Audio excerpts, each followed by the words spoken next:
Hello guys, and welcome to another episode of Retro Look. Today we will be looking at one of the best Mario games on the SNES, Super Mario RPG. This was, of course, the first Mario RPG, and set a solid foundation for both the Paper Mario and Mario & Luigi series. Now to play the game. It's not on my Wii U. Well, I guess I'm just gonna have to download it on the eShop.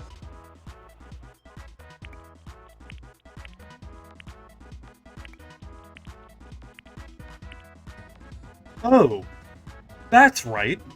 They shut it down! I could always check eBay. Never mind.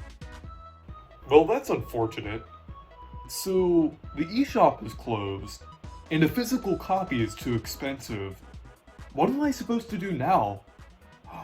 Oh wait, I have an idea.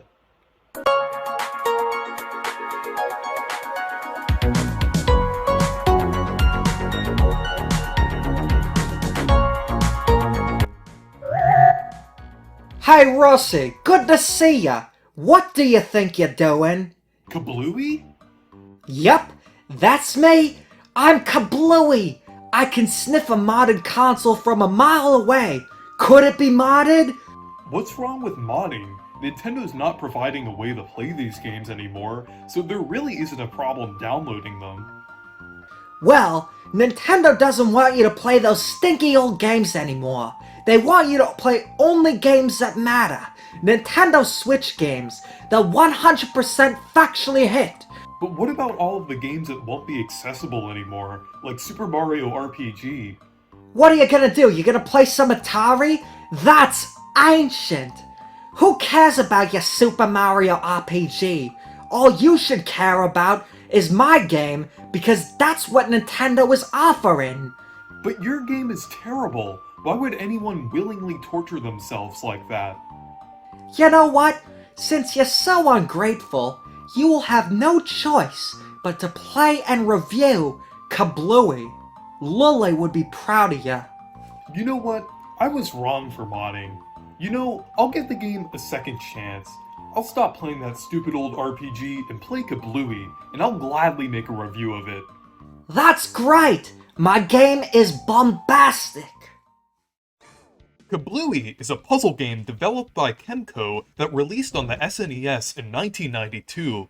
It's actually a port of a game called Bombuzal, which was developed by Imageworks that was released on the Amiga and Commodore 64 in 1988.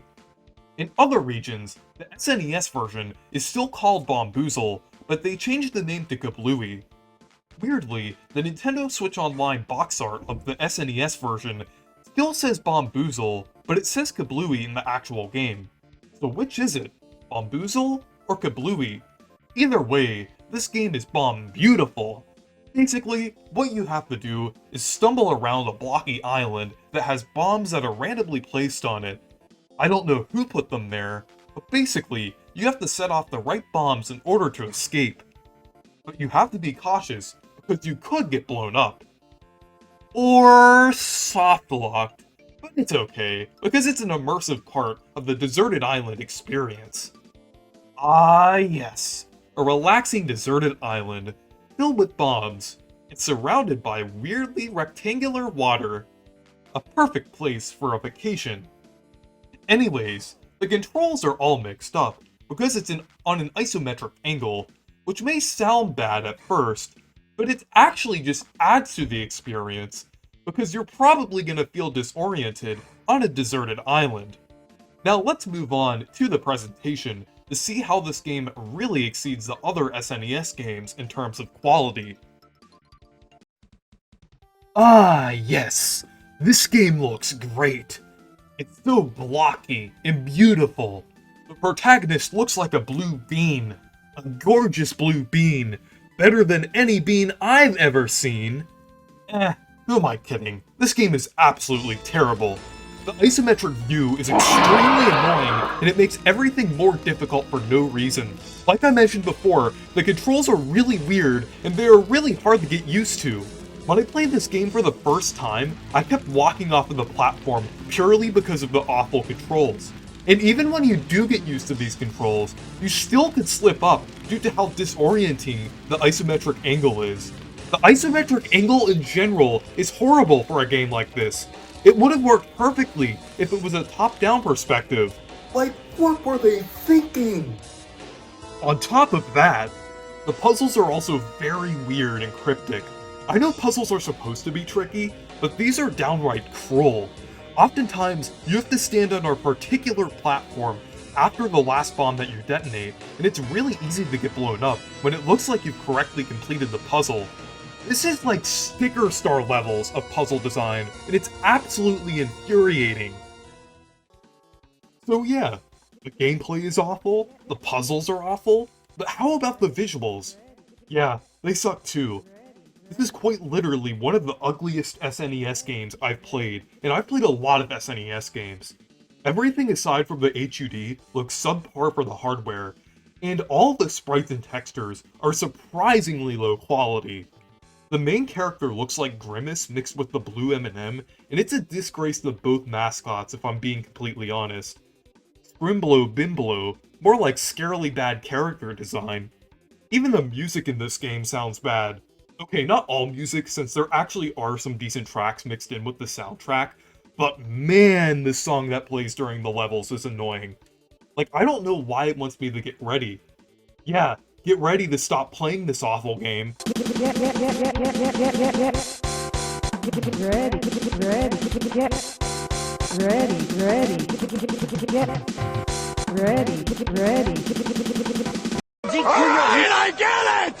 But yeah, overall, this game sucks.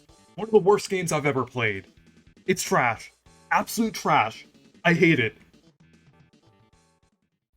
No, that simply won't do. My game is objectively great, and you know it, even if you have to ignore the game to enjoy it. You can't make a competent review of my game. Since you've been so rude, you will be sent straight to the shovelware dimension.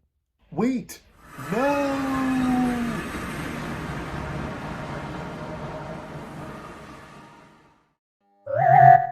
Huh?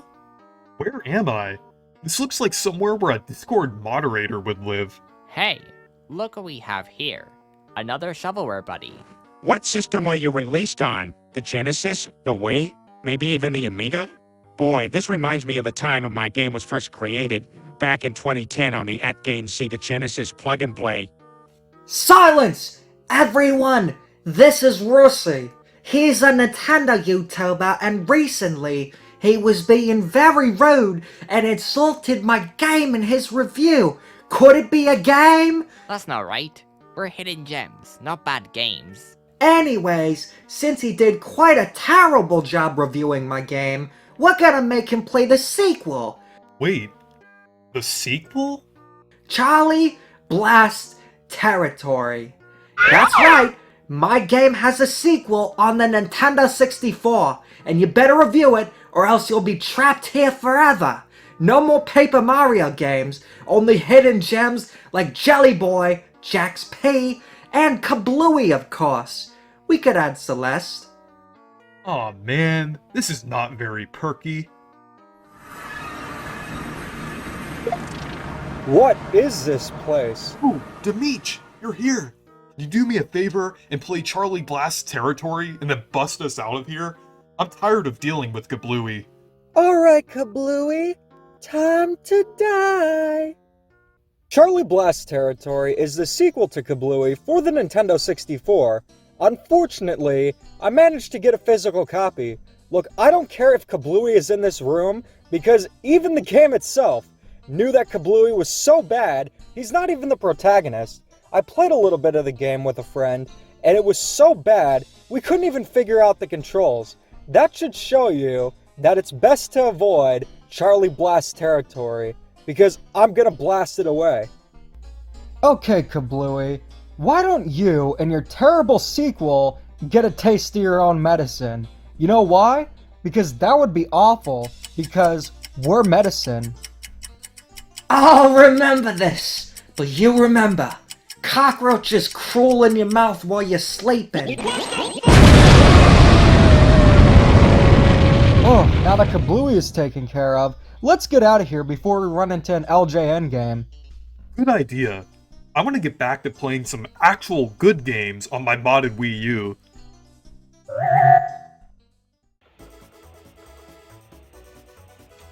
Ah, it's good to be back. Well, that was a crazy experience.